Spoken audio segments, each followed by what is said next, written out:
I'll need you to remove that dock by the end of the week, or the HOA will take legal action." That was the first sentence out of Patricia's mouth. No greeting, no pleasantries, just an ultimatum served up on my own front porch. The words dropped heavier than her knock had, and, trust me, the knock could have cracked paint. For a split second I thought she might be joking, but then I caught the gleam of self-satisfaction in her eyes. Patricia wasn't here for neighborly chit-chat. She was here to flex. Now, let me pause here, because if you've never dealt with an HOA president before, you might not understand the art form. It's not about the rule book. It's not about the good of the community. It's about power. It's about one person who bought a gavel at Office Depot and suddenly thinks they're running Congress. And Patricia, she was the Michelangelo of manufactured authority. Clipboard in hand, pastel blouse pressed within an inch of its life, she looked at me like I was just another item on her to-do list, right between file violation letters and pick up oat milk. The scene was almost cinematic. My rustic cabin, the gravel crunch of moving trucks still cooling in the driveway, the smell of fresh-cut pine drifting off the porch beams. I hadn't even finished unpacking my kitchen, and here was Patricia, declaring eminent domain over a wooden dock that had been sitting at the edge of the lake longer than she'd been in charge of the HOA. I raised an eyebrow. "I'm sorry. Come again. Did you just say the dock belongs to the HOA?" "That's correct," she replied crisply, flipping a page on her clipboard as if the paper itself confirmed her authority. Per Section 4, Sub-Article C of the Lakeside Community Bylaws, all waterfront structures are subject to approval and management by the board. Yours is non-compliant and will need to be surrendered. I wanted to laugh, but I also wanted to slam the door in her face. Instead, I leaned against the porch railing and gave her my best, polite but skeptical smile. Surrendered? Patricia, it's a dock, not a Soviet satellite state. Her smile tightened. Mocking the process won't change the rules. Now, I had already received 2 HOA letters in the mail before I even moved in. One about parking violations because the moving truck had partially blocked the mailbox for exactly 4 hours, and another about aesthetic harmony, because my porch swing was, wait for it, natural wood instead of painted white like the neighbors. Patricia's reputation had preceded her. Neighbors warned me she lived for confrontation, that her power came from intimidation. I hadn't expected to see it in action this fast, though. "Patricia," I said slowly, "let's say I entertain this idea for a second. The dock has been here for years. Are you telling me every owner before me was in violation?" She sniffed, like the lake breeze carried an unpleasant smell. "Previous owners were grandfathered in. But since the property changed hands, the HOA reserves the right to enforce compliance." Ah, there it was, the loophole. The kind of rule-bending that made her voice sound like she was reading from the Constitution. And, in that moment, I realized this wasn't about compliance at all. This was about territory. Patricia wanted control of the dock because control, to her, was everything. I stayed quiet, letting the silence stretch. She mistook it for hesitation, which only emboldened her. "I'll expect confirmation in writing by Friday," she said, tapping her clipboard. "If not, fines will accrue daily. I'd hate for your first month here to begin with unnecessary penalties."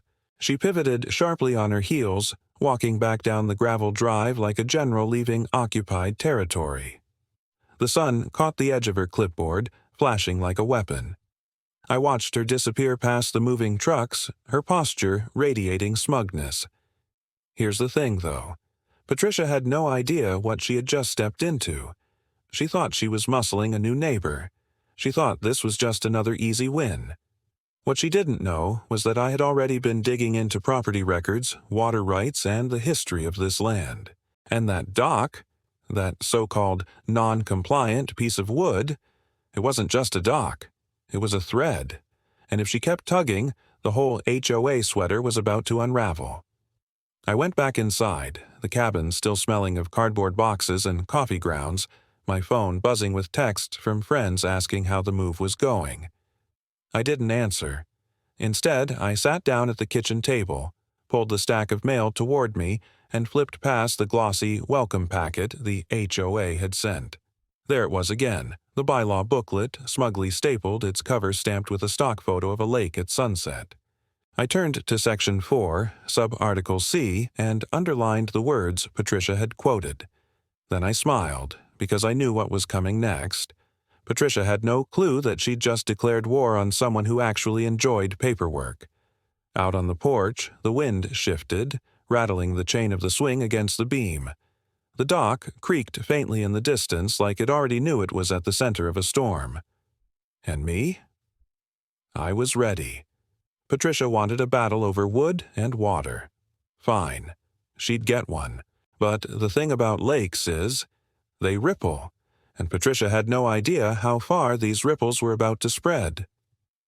Mr. Thompson, let the minutes reflect that the dock is hereby deemed in violation and subject to immediate removal. That's how Patricia opened the meeting. Not with a welcome, not with roll call, but with my name dropped like a gavel before anyone had even sat down. The words landed heavy in the stale air of the community clubhouse, and heads swiveled toward me like I'd just been caught stealing Christmas lights. Patricia didn't even bother looking in my direction when she said it.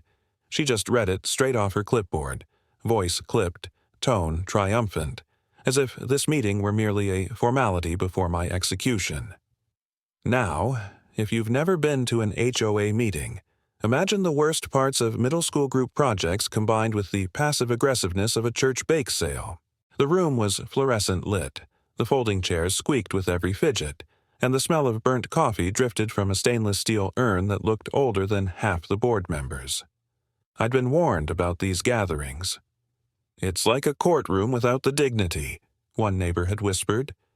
They weren't wrong. Patricia sat at the head of a long plastic table, flanked by her loyal board members, 4 retirees who nodded in unison, like a row of bobbleheads.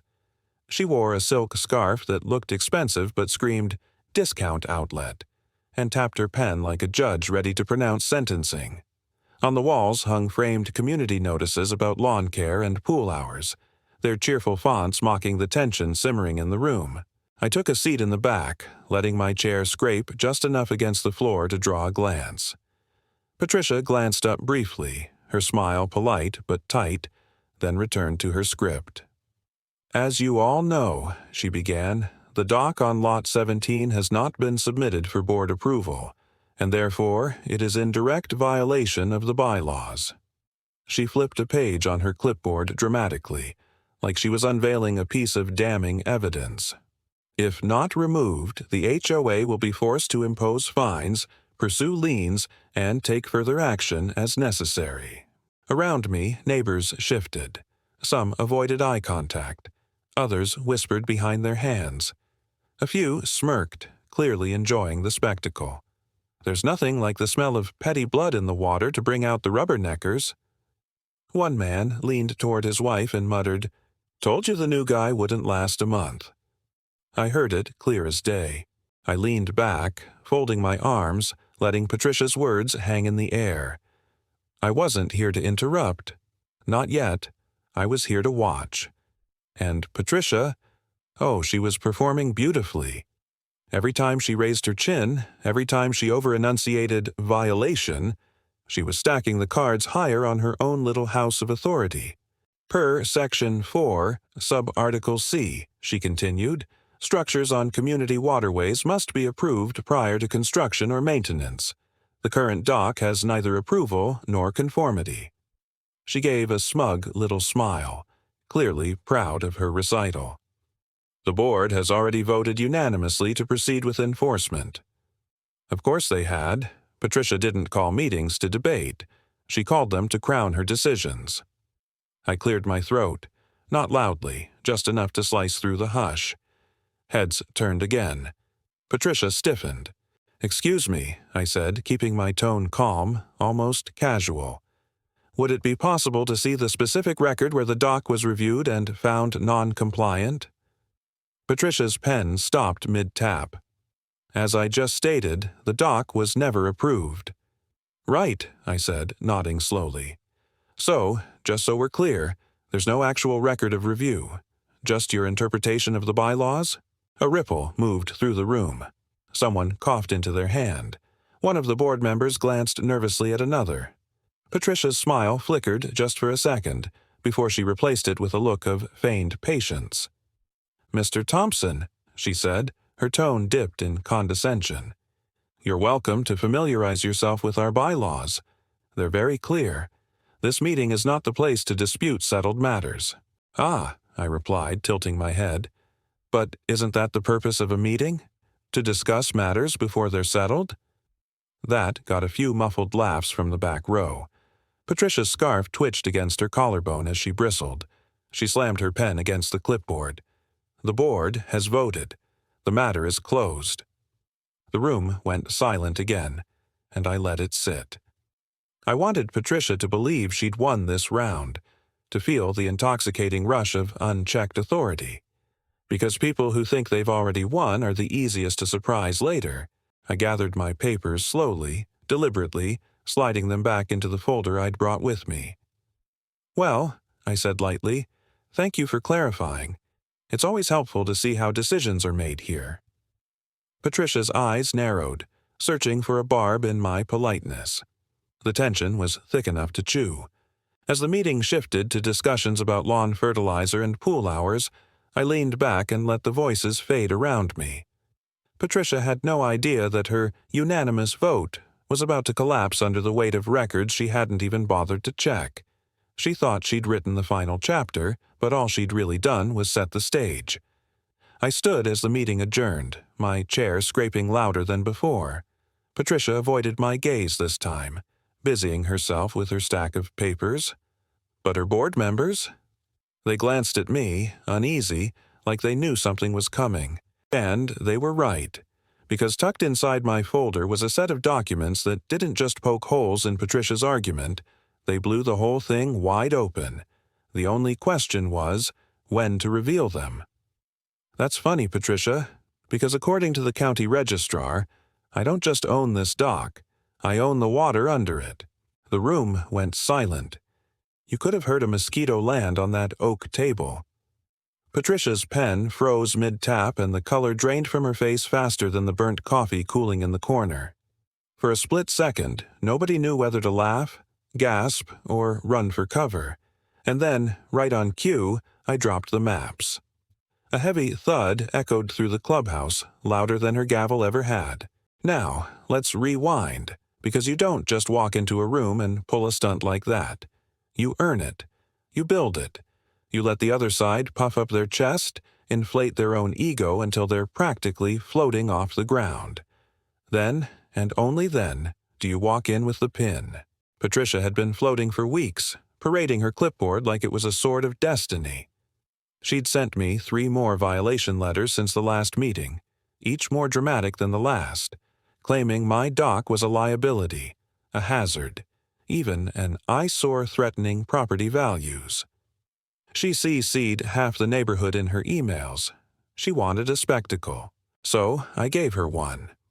The next HOA meeting was even more packed than the last. Bodies squeezed into metal chairs, the air thick with the smell of cheap donuts and nervous sweat. People came for blood, for drama, for a front row seat to watch Patricia crown herself Queen of the Lake. She opened the meeting with her usual flourish, scarf draped, smile tight. "Item 1, she announced, Lot 17's dock remains in violation. The board has received no corrective action. Tonight we move to escalate." Heads nodded.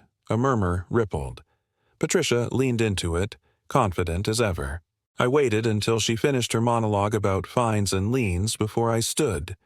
Slowly, deliberately. The folder in my hand was thick, stuffed with printouts that smelled faintly of toner and triumph. "Actually," I said, projecting just enough to carry, "before you escalate, the board might want to review some overlooked details." Patricia's eyes narrowed. "Mr. Thompson, unless you've suddenly become an expert in HOA law, I doubt you have anything relevant to add." I smiled. "Oh, this isn't HOA law, this is county law." That's when I let the stack hit the table. Maps, deeds, water rights agreements, pages that had been sitting in the county archives collecting dust until I pulled them into daylight. The papers fanned out across the polished oak like a magician's reveal, the ink sharp under the fluorescent lights. Every head craned forward. Patricia's board members blinked, confused, as I spread the top map wide enough for the whole table to see. Blue lines stretched across the county like veins, each one marked, cataloged, documented. You see this? I pointed to the thick blue line cutting through our neighborhood. This is the lake, and here, I tapped the highlighted section, and this is the recorded easement from 1974. It grants ownership and maintenance rights of the dock areas to the property owner, not the HOA, not the board, the individual homeowner. A murmur broke out in the crowd. Patricia's pen clattered to the table. I wasn't done. I flipped to another map, this one showing not just the lake but the feeder creeks. And here's the kicker. When I bought Lot 17, I didn't just inherit a dock. I inherited riparian rights, which means every single waterway in this subdivision that touches my property line, creeks, streams, runoff channels, they're mine to maintain, not yours. The room erupted.